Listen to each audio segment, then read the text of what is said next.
Welcome again to Divya Sharma Pharmacy channel. Today in this video we are going to discuss about the digitalis only. इससे पहले की video के अंदर हमने cardiac glycosides के बारे में डिस्कस किया था, राइट? तो अगर आपको वो वीडियो देखना है उसके लिए आपको लिंक जो है वो डिस्क्रिप्शन बॉक्स में मिल जाएगा, वहाँ से आप वो वीडियो चेकआउट कर सकते हैं। तो बात करते हैं आज की हमारे ड्रग की, which is the main drug present in cardiac glycosides, digitalis. तो डिजिटालिस जो है वो सबसे ज़्यादा कार्डिक पेशेंट्स के लिए यूज़ होती हैं जिनको हार्ट रिलेटेड प्रॉब्लम्स हैं, जैसे कि कंजस्टिव हार्ट फेलियर या फिर आर्टरल फिब्रिलेशन, यानी कि जब हार्ट बीट जो है वो नॉर्मल नहीं रहती है, एबनॉर्मल हो जाती है, तो उसको ठीक करने के लिए डिजिटालिस की जो ड्रग है, डिजिटालिस के जो टैबलेट्स हैं वो पेशेंट को दी जाती हैं, राइट? अगर किसी कंडीशन में कंजस्टिव हार्ट फेलियर हो गया है पेशेंट को, तब भी उस केस में सबसे ज़्यादा डिजिटालिस की जो डोजेज फॉर्म है वो ही रिकमेंड की जाती है, राइट? सो स्टार्ट करते हैं हम आज का टॉपिक डिजिटालिस। तो डिजिटालिस जो है उसका सिनोनियम है फॉक्सग्लोव। फॉक्सग्लोव के नाम से भी डिजिटालिस को जाना जाता है। Coming to the biological source, तो बायोलॉजिकली ये कहाँ से ऑब्टेन होता है? प्लांट है डिजिटालिस परप्यूरिया, राइट? सिर्फ यही एक प्लांट नहीं है जिससे हमें डिजिटालिस मिलता है, और भी इसके अलाइड स्पीशीज़ हैं जिनके बारे में हम नेक्स्ट वीडियो के अंदर डिस्कस करेंगे। सो डिजिटालिस परप्यूरिया जो है वो एक प्लांट है जिसकी ड्राइड लीव्स से, यानी कि उनके पत्तों को सुखा दिया जाता है, तब जाकर हमें जो है डिजिटालिस एक मिलता है फॉर द मेडिसिनल पर्पसेस। तो ये बायोलॉजिकल सोर्स है इसका। देन फैमिली की अगर हम बात करें तो स्क्रोफ्लोरिएसी इसकी फैमिली है जहाँ से ये ऑब्टेन होता है। जो बाकी की इसकी अलाइड स्पीशीज़ हैं उनकी भी सेम ही फैमिली है, स्क्रोफ्लोरिएसी। देन केमिकल कॉन्स्टिट्यूएंट्स, केमिकली इसके अंदर जो है 30 types of different glycosides present होते हैं। प्राइमरी एंड सेकेंडरी ग्लाइकोसाइड्स जो इसके अंदर प्रेजेंट होते हैं वो अप्रॉक्सीमेटली 0.2 to 0.45% के अंदर प्रेजेंट होते हैं। अब ये प्राइमरी और सेकेंडरी ग्लाइकोसाइड्स क्या हैं? प्राइमरी ग्लाइकोसाइड्स में आपका आता है purpurea glycoside A and B, and secondary glycosides में जो आते हैं इसके वो आते हैं डिजिटॉक्सिन, जिटॉक्सिन एंड जिटलॉक्सिन। इसके बाद इसके दूसरे ग्लाइकोसाइड्स भी आते हैं, ऑडोरोसाइड, विटलॉक्सिन एंड सो ऑन।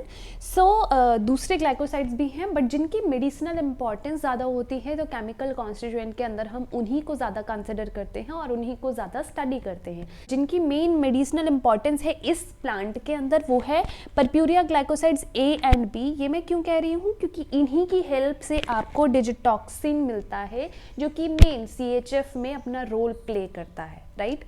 तो अभी हमें purpurea glycoside A and B से डिजिटॉक्सिन कैसे मिलेगा, right?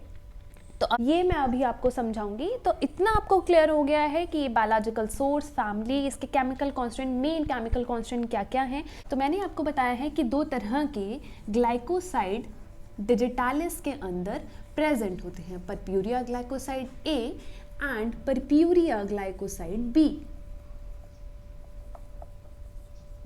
right? Now, upon hydrolysis, upon enzymatic hydrolysis,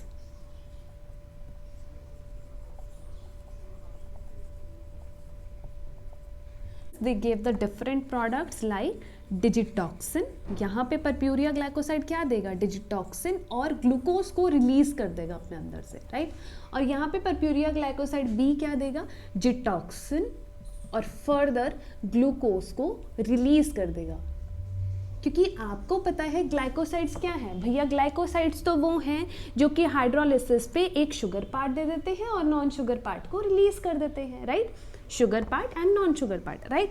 अब फर्दर इसकी हाइड्रोलिसिस होती है, प्लांट के अंदर ही ये प्रोसेस हो रहा है, ये कहीं पर भी बाहर प्रोसेस नहीं है, ये अंदर ही प्रोसेस हो रहा है। तो ये डिजिटॉक्सिन के अंदर कन्वर्ट हो जाता है, ये जिटॉक्सिन के अंदर कन्वर्ट हो जाता है। अब इसकी भी फर्दर हाइड्रोलिसिस होती है, और हाइड्रोलिसिस होने पे यहाँ पे डिजिटॉक्सिन जो है वो देता है डिजिटॉक्सीजेनिन प्लस 3 डिजिटॉक्सोज। अब ये जो डिजिटॉक्सोज है ये क्या है? ये आपका शुगर पार्ट है और ये नॉन शुगर पार्ट है, या हम कह सकते हैं कि ये ग्लाइकॉन पार्ट है और ये ए ग्लाइकॉन पार्ट है। यहाँ पर जिटॉक्सिन जो है इसकी भी हाइड्रोलिसिस होगी और ये क्या देगा? जिटॉक्सीजेनिन। और सेम प्लस 3 डिजिटॉक्सोज। तो अगर आपको ध्यान हो तो मैंने प्रीवियस वीडियो के अंदर आपको ये समझाया था कि जो भी ग्लाइकोसाइड्स होते हैं उनके मेन मेडिसिनल वैल्यू किसकी वजह से होती है, सिर्फ और सिर्फ ए ग्लाइकॉन पार्ट की वजह से, क्योंकि बाकी तो शुगर पार्ट है। तो शुगर पार्ट उसको या तो एनर्जी प्रोवाइड करेगा या फिर हमें आइडेंटिफिकेशन में हेल्प करेगा। जैसे अभी इसी के केस के अंदर क्योंकि इसके अंदर digitoxose as a sugar present है, तो इसके लिए आइडेंटिफिकेशन टेस्ट जो हम करते हैं वो करते हैं किलर-किलियानी टेस्ट।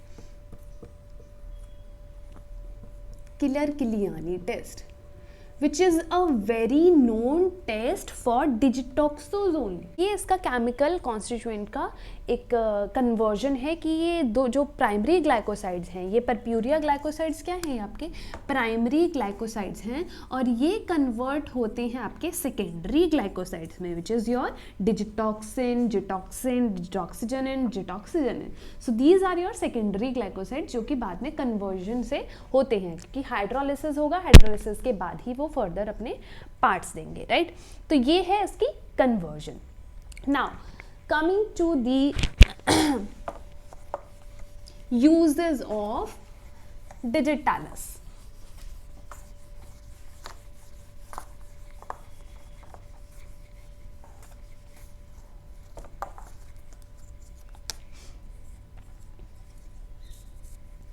नाउ अगर हम इसकी यूजेस की बात करें तो सबसे मेन यूज इसका जो है वो है CHF, congestive heart failure. Congestive heart failure, right. अभी ये काम कैसे करेगा, जो डिजिटालिस है वो CHF को कैसे ट्रीट करता है, ये क्या करता है, ये कार्डियक आउटपुट को इंक्रीज कर देता है। कार्डियक आउटपुट को कैसे इंक्रीज करेगा, कि जो डिजिटालिस है इसका मेन रोल है कि ये सोडियम, पोटेशियम, एटीपेज चैनल जो कि हमारी कार्डियक मसल के अंदर प्रेजेंट होता है, उसको ये ब्लॉक कर देता है। क्या करेगा, कार्डियक मसल के अंदर जो सोडियम पोटेशियम एटीपेज चैनल जो चल रहा है, रन कर रहा है, उसको डिजिटालिस ब्लॉक कर देता है। अब ब्लॉक करने से क्या होगा, जो सोडियम के आयंस हैं वो सेल के अंदर ही रह जाएंगे। जब सेल के अंदर सोडियम के आयंस रह जाएंगे तो वहाँ पर वो ज़्यादा हो जाएंगे, वो बाहर नहीं निकल पा रहे हैं क्योंकि चैनल वर्क नहीं कर रहा है। अब जब वो बाहर नहीं जा पाएंगे तो यहाँ पर जो कैल्शियम प्रेजेंट है वो भी बढ़ जाएगा, क्योंकि वो भी बाहर नहीं जा पा रहे हैं भैया, वो भी अंदर ही है, अंदर ही फंस गए हैं। अब ये जो है इनकी अमाउंट बढ़ती रहेगी इंट्रासेलुलरली, सेल के अंदर। अब क्या होगा, फोर्स ऑफ कंट्रैक्शन बढ़ेगी, फोर्स ऑफ कंट्रैक्शन बढ़ेगी। फोर्स ऑफ कंट्रैक्शन को के बढ़ने की वजह से उसकी कार्डियक आउटपुट बढ़ेगी, राइट। फोर्स ऑफ कंट्रैक्शन बढ़ेगी, कंट्रैक्शन जल्दी कंट्रैक्ट होगा, वो कार्डियक आउटपुट बढ़ेगी, जल्दी से वो ब्लड की सप्लाई करेगा। एक्चुअली कंजस्टिव हार्ट फेलियर में क्या होता है, मेन कंजस्टिव का मतलब होता है बहुत ज़्यादा हिंड्रेंस आ गई है, बहुत ज़्यादा वहाँ पर कंजेशन आ गया है, भीड़ भड़ा ज़्यादा हो गया है।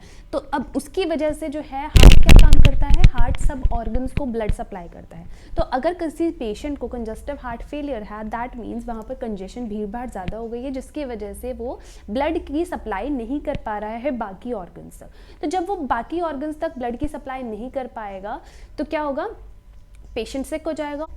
डिजिटालिस क्या करेगा, सोडियम पोटेशियम एटीपेज चैनल को ब्लॉक करके उसकी फोर्स ऑफ कंट्रैक्शन को बढ़ा। तो इस तरह से वो अगर कार्डियक आउटपुट इंक्रीज होती है तब क्या होगा, तब वो कंजस्टिव हार्ट फेलियर को ठीक करेगा, राइट। क्योंकि अल्टीमेटली कार्डियक आउटपुट ही तो डिक्रीज हो रही है कंजस्टिव हार्ट फेलियर में, और इसी को हमें इंक्रीज करना है। इसलिए हम कैसे करेंगे, डिजिटालिस के थ्रू।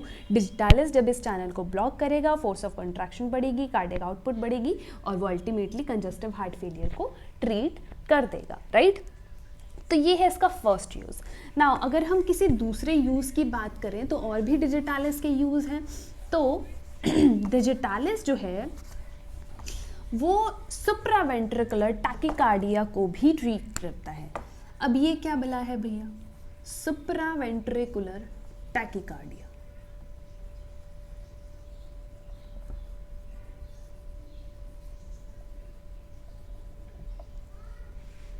टैकीकार्डिया आपको पता है कि एक होता है ब्रैडीकार्डिया, एक होता है टैकीकार्डिया। ब्रैडीकार्डिया जब हार्ट की जो रेट है वो स्लो डाउन हो जाती है, राइट, इसको हम ब्रैडीकार्डिया बोलते हैं। जब हार्ट रेट बढ़ जाती है तो हम उसे क्या बोलते हैं, टैकीकार्डिया, राइट। से ही रिलेटेड दो टर्म्स हैं हमारे पास, arterial fibrillation and arterial flutter, right. तो ये जो है सुप्रावेंट्रिकुलर टैकीकार्डिया की वजह से ही होता है। सुप्रावेंट्रिकुलर टैकीकार्डिया मींस, देखिए आपके हार्ट के अंदर आर्टरीज होती हैं, आपके हार्ट के अंदर वेंट्रिकल्स भी होते हैं, राइट।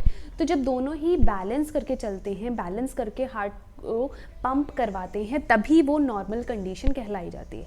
लेकिन जब दोनों के बीच में इम्बैलेंस हो जाता है, आर्टरीज अपना अलग कर रही हैं, वो स्लो हैं, और वेंट्रिकल्स ज़्यादा कर रहे हैं, तो उस केस में क्या हो जाता है, इम्बैलेंस हो जाता है।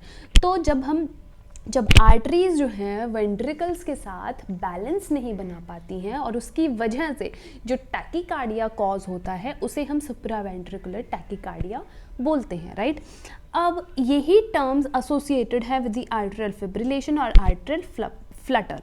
तो एक तरह से इनका भी सेम ही जो है रोल है कि ये भी इम्बैलेंस के लिए ही यूज़ की जाती हैं टर्म्स। अब इनको ट्रीट करने के लिए भी हम डिजिटालिस का यूज़ करते हैं, क्योंकि डिजिटालिस जो है वो क्या करता है, कार्डियक आउटपुट को इंक्रीज़ कर रहा है। तो इस तरह से डिजिटालिस जो है वो काम करता है। तो यूजेस इसके क्लियर हो गए हैं। अगर हम बात करें कार्डियक ग्लाइकोसाइड्स में डिजिटालिस के टेस्ट की, तो आइडेंटिफिकेशन हम कैसे करते हैं उसकी, 3 टेस्ट बेसिकली हमारे पास हैं। किलर-किलानी टेस्ट, जो कि हमने पहले भी डिस्कस किया है। ये टेस्ट जो है वो होता है डिजिटॉक्सोज के लिए। डिजिटॉक्सोज जो कि शुगर पार्ट प्रेजेंट होता है डिजिटालिस के अंदर, तो मेन आइडेंटिफिकेशन वो शो करता है इसकी वजह से, क्योंकि डिजिटॉक्सोज की वजह से उसका ब्लू कलर आता है, राइट। तो किलर-किलानी टेस्ट है। Then other than that legal test है, बल्जे टेस्ट है, बल्जे टेस्ट, राइट। सो ये 3 टेस्ट हैं बेसिकली जो हम परफॉर्म करते हैं फॉर डिजिटालिस और for cardiac glycosides. I hope आपको ये वीडियो क्लियर हुआ होगा। अगर आपको कोई भी डाउट है तो आप मुझे कमेंट सेक्शन में कमेंट करके बता सकते हैं। Thank you so much for watching. Stay safe, stay healthy.